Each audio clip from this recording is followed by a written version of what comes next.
When a warrior is past the brink of defeat, their body battered beyond repair, and their mind corrupted by eldritch forces beyond comprehension, there is no length they won't go to kill more shit before they pass to the great beyond. Like the Red Lion General and Conqueror of the Stars, Starscourge Radahn, and Artorias the Abysswalker. I recently made a video discussing how Artorias from Dark Souls 1 fighting Malenia from Elden Ring is actually a closer fight than some people may think, and I get a lot of views on it, so let me thank you all for that. I appreciate it a lot, especially since I did some last minute decisions, like leaving out the fact that Malenia can make clones of herself, which is just too overpowered for Artorias to handle. Well, with that video, I actually got a request over in my TikTok comment section to do a follow-up video pinning Artorias and Radahn against each other. And so I guess it's time for me to do what I usually do, apparently, and do some crazy mental gymnastics here. Put my 2 cents forward and tell you how Radahn versus Artorias might actually be closer than you think. Some rules I would like to establish is what versions of the two characters I will be discussing, in which I have chosen Starscourge Radahn, the one we fight, and Artorias, which is consumed by the Abyss, once again, the one we fight, right?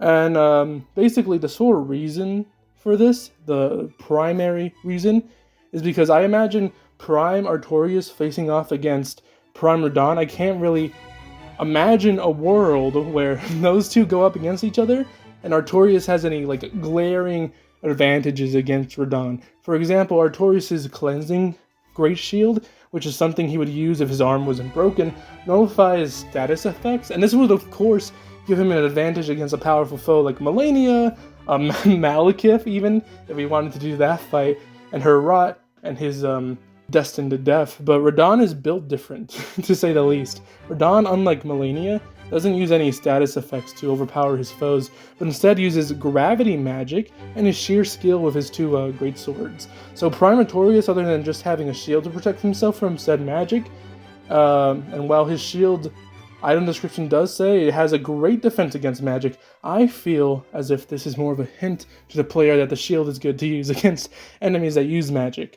A gameplay mechanic, essentially, than something pivotal to Artorias' lore, like the fact that his skill is unmatched with a great sword, as said in his great swords item description. Actually, wrong, his wolf ring item description, not his great swords item description, and that he had a will of steel.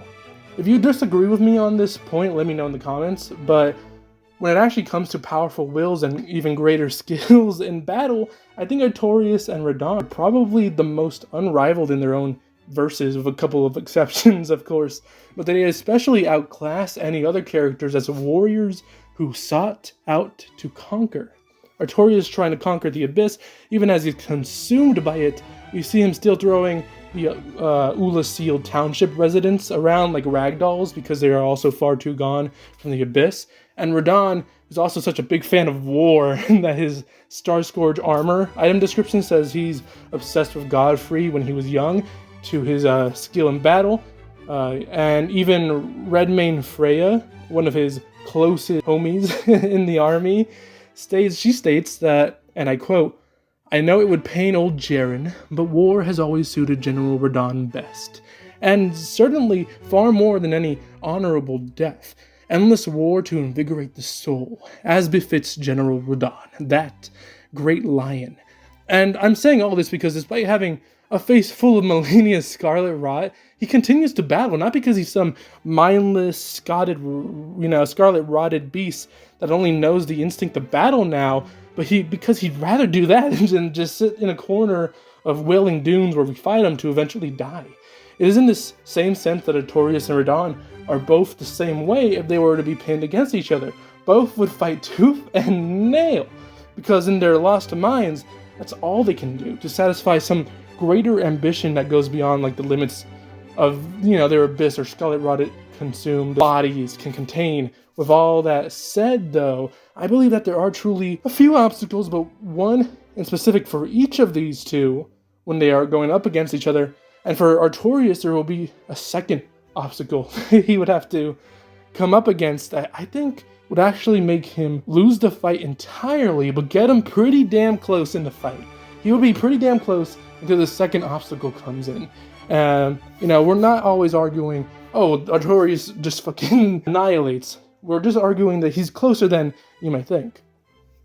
The first obstacle Radahn would have to hurdle is Artorias' usage of dark magic gained from the Abyss, consuming him, and for Artorias, he would have to handle Radahn's gravity magic in order to defeat him. For Radahn, I do believe that he will be able to dodge most of Artorias' attacks, specifically using dark magic.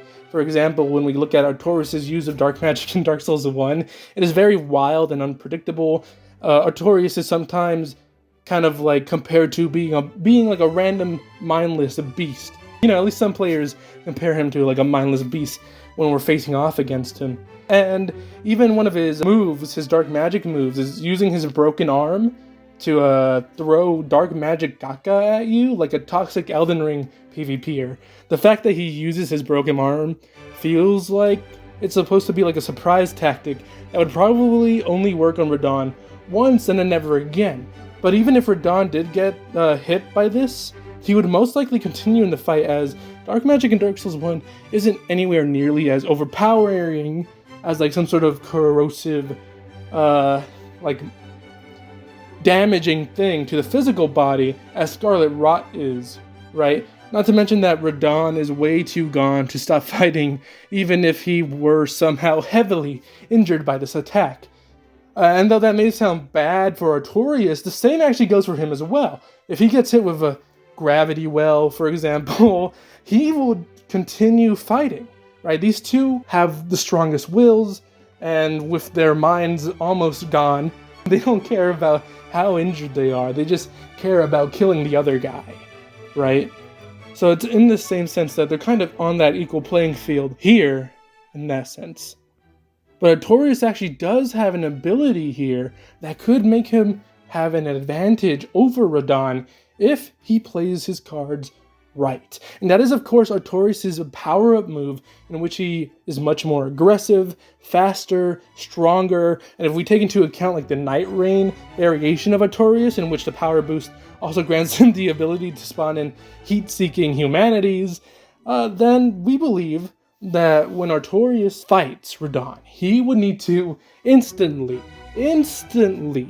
use this power-up to even match Radahn's speed. Because if you remember, Starscourge Radahn still has Leonard, his trusty horse. So, yeah, that's very, very important. So, in order for Artorias to even catch up to Radahn and Leonard, he would have to power up instantly in this fight. I considered if I should discuss the fact that Artorias, as mentioned earlier, is unmatched with a greatsword, and I think that even though this was the case, I don't think that he would outshine Radahn, at least not while Radahn is on Leonard, as Radahn seems to have perfected the horse combat with his two greatswords specifically, and his gravity magic. You know, I think in terms of combat ability, Radahn takes the cake entirely while he's on Leonard at least, but I don't think that this gap in skill makes Artorias lose instantly at all. What may actually make Artorias lose this fight instantly against Radahn is Radahn's extinction level fucking event where he flies into space and crashes back down as a demigod-sized meteor.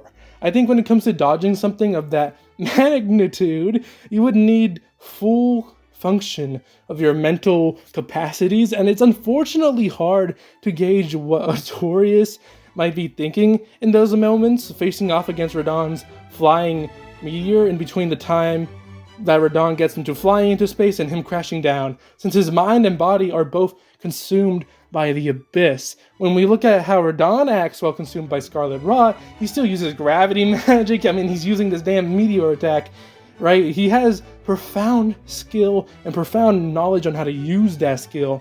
And it could be the same way for Artorias, especially since he had cut dialogue, where he clearly isn't fully consumed by the Abyss before he fights you. But since it's cut dialogue, I think it can be dismissed and easily assume that Artorias doesn't have such capabilities to dodge Radahn's meteor. But I mean, with his other abilities present, like I said, if he powers up instantly in the fight, his speed increases, his strength increases, he has extra abilities. I think he could go toe-to-toe with Radahn. Radahn would be forced to use that meteor attack, and honestly, that's pretty damn close to beating Radahn, and probably closer than you thought too.